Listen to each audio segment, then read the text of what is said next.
The निर्माण में आप सभी का स्वागत है। आइए डिस्कस करते हैं 1 से 2 जुलाई तक के करंट अफेयर्स। आज का प्रमुख दिवस है सांख्यिकी दिवस, जो कि 29 जून को मनाया जाता है। सांख्यिकी और आर्थिक नियोजन के क्षेत्र में प्रोफेसर प्रशांत चंद्र महालनोबिस द्वारा किए गए उल्लेखनीय योगदान को ध्यान में रखते हुए भारत सरकार ने हर साल 29 जून को उनकी जयंती पर राष्ट्रीय स्तर पर मनाए जाने वाले दिवस की विशेष श्रेणी में सांख्यिकी दिवस के रूप में मनाना तय किया है। सांख्यिकी दिवस 2023 का विषय सतत विकास लक्ष्यों की निगरानी के लिए राष्ट्रीय संकेतक ढांचे के साथ राज्य संकेतक ढांचे का संरेखण है। आज का पहला प्रश्न है, राष्ट्रीय अनुसंधान फाउंडेशन NRF के शासी बोर्ड पदेन अध्यक्ष कौन होंगे? Who will be the president of governing board of National Research Foundation NRF? Option A शिक्षा मंत्री education minister, option B DST अध्यक्ष DST प्रेसिडेंट, ऑप्शन सी प्रधानमंत्री प्राइम मिनिस्टर, ऑप्शन डी राष्ट्रपति प्रेसिडेंट। इसका सही उत्तर है ऑप्शन सी प्रधानमंत्री प्राइम मिनिस्टर। आइए इसकी व्याख्या समझते हैं। प्रधानमंत्री श्री नरेंद्र मोदी की अध्यक्षता में केंद्रीय मंत्रिमंडल ने आज राष्ट्रीय अनुसंधान फाउंडेशन NRF विधेयक 2023 को संसद में पेश करने की स्वीकृति दे दी। विज्ञान और प्रौद्योगिकी विभाग DST NRF का प्रशासनिक विभाग होगा, जो एक शासी बोर्ड गवर्निंग बोर्ड द्वारा शासित होगा और इस बोर्ड में विभिन्न विषयों से संबंधित प्रख्यात शोधकर्ता और पेशेवर शामिल होंगे। चूँकि NRF का दायरा व्यापक होगा और यह सभी मंत्रालयों को प्रभावित करेगा, इसलिए प्रधानमंत्री इस बोर्ड के पदेन अध्यक्ष होंगे और केंद्रीय विज्ञान और प्रौद्योगिकी मंत्री तथा केंद्रीय शिक्षा मंत्री पदेन उपाध्यक्ष होंगे। इसका अगला प्रश्न है, विशेष ओलंपिक ग्रीष्मकालीन खेल कहाँ आयोजित हो रहे हैं? Which city is hosting the special summer Olympic Games? Option A Berlin, option B Shanghai, option C London, option D Peru. इसका सही उत्तर है ऑप्शन ए बर्लिन। आइए इसकी व्याख्या समझते हैं। प्रधानमंत्री श्री नरेंद्र मोदी ने बर्लिन में संपन्न विशेष ओलंपिक ग्रीष्मकालीन खेलों में भारत का प्रतिनिधित्व करने वाले तथा 76 स्वर्ण पदक सहित 202 पदक जीतने वाले एथलीटों को बधाई दी है। अगला प्रश्न है, दिव्य कला मेला कहाँ आयोजित हो रहा है? Where is Divya Kala Mela is celebrated? Option A Bhopal, option B Jaipur, option C Guwahati, option D Kutch. इसका सही उत्तर है ऑप्शन बी जयपुर। इसकी व्याख्या समझते हैं। दिव्यांग जन सशक्तिकरण विभाग देश भर के दिव्यांगों, उद्यमियों, कारीगरों के उत्पादन और शिल्प कला को प्रदर्शित करने के लिए एक अनूठे कार्यक्रम दिव्य कला मेला को 29 जून से 5 जुलाई तक जवाहर कला केंद्र, जवाहरलाल नेहरू मार्ग, जयपुर, राजस्थान में आयोजित कर रहा है। यह मेला आगंतुकों के लिए एक रोमांचक अनुभव होगा, क्योंकि इसमें जम्मू कश्मीर, उत्तर पूर्वी राज्य सहित देश के विभिन्न हिस्सों के रंग बिरंगे उत्पाद जैसे कि हस्तकला, हस्तकरघा, काशीदाकारी के काम और डिब्बाबंद खाद्य पदार्थ एक साथ देखने को मिलेंगे। अगला प्रश्न है, सरकार ने चीनी सीजन 2023-24 के लिए गन्ना किसानों को चीनी मिलों द्वारा दिए गन्ने के किस उचित और लाभकारी मूल्य को मंजूरी दी? What is price fixed by government for sugar cane farmers for sugar session 2023-24?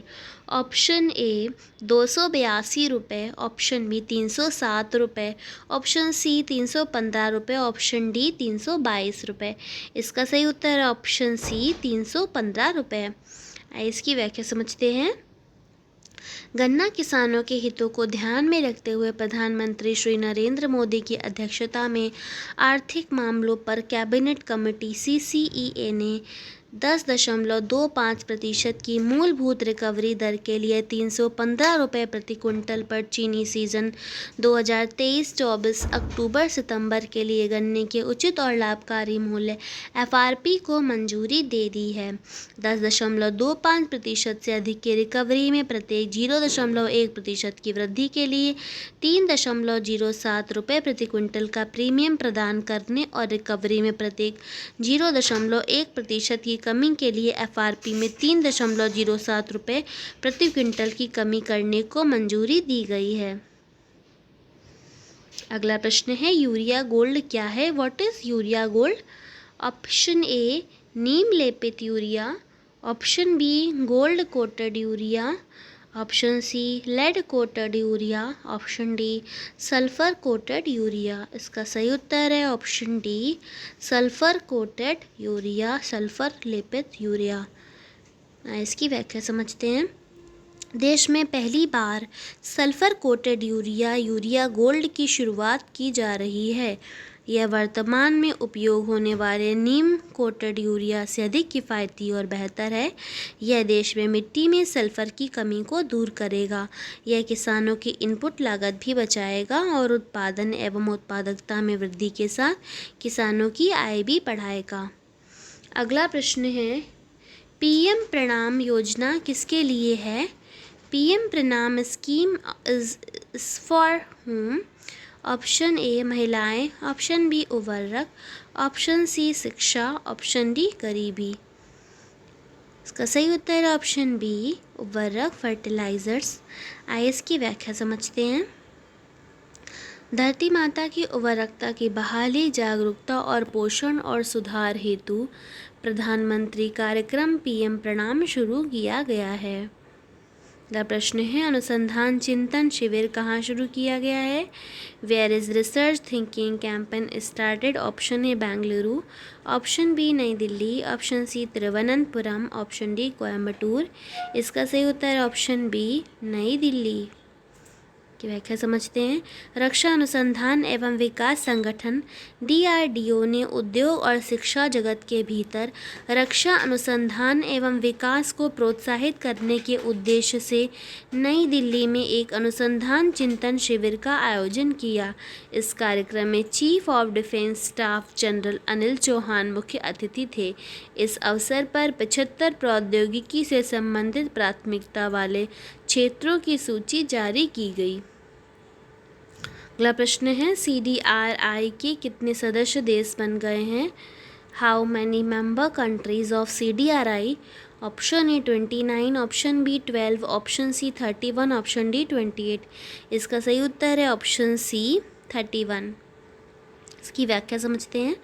प्रधानमंत्री श्री नरेंद्र मोदी की अध्यक्षता में केंद्रीय मंत्रिमंडल ने आज भारत सरकार GOI और आपदा रोधी अवसंरचना गठबंधन CDRI के बीच 22 अगस्त 2022 को हस्ताक्षर किए गए मुख्यालय समझौते HQA के अनुसमर्थन को मंजूरी दे दी है। अपने शुभारंभ के बाद 31 देश, 6 अंतर्राष्ट्रीय संगठन और 2 निजी क्षेत्र के संगठन CDRI के सदस्य बन गए हैं। इसका उद्देश्य जलवायु और आपदा जोखिमों के लिए अवसंरचना प्रणालियों की सहनीयता को बढ़ावा देना है ताकि सतत विकास सुनिश्चित किया जा सके। अगला प्रश्न है उल्टा रथ यात्रा कहाँ संपन्न होती है? Where is Ulta Rath Yatra conducted? Option A Assam, option B Odisha, option C Paschim Bengal, option D Tripura. इसका सही उत्तर है ऑप्शन डी त्रिपुरा। अगला प्रश्न है भारत 6G विजन कब तक पूरा होगा? What is the target year to complete the India 6G vision? Option A 2030, option B 2028, option C 2032, option D 2025। इसका सही उत्तर है ऑप्शन ए 2030। इसकी व्याख्या समझते हैं। अंतर्राष्ट्रीय दूरसंचार संघ ITU ने 6G विजन फ्रेमवर्क को मंजूरी दे दी है। दूरसंचार विभाग संचार मंत्रालय के माध्यम से भारत फ्रेमवर्क तैयार करने में महत्वपूर्ण भूमिका निभाता है।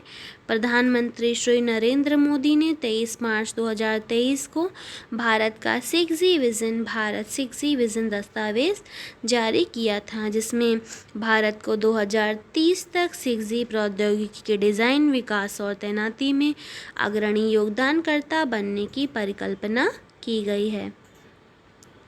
Thank you.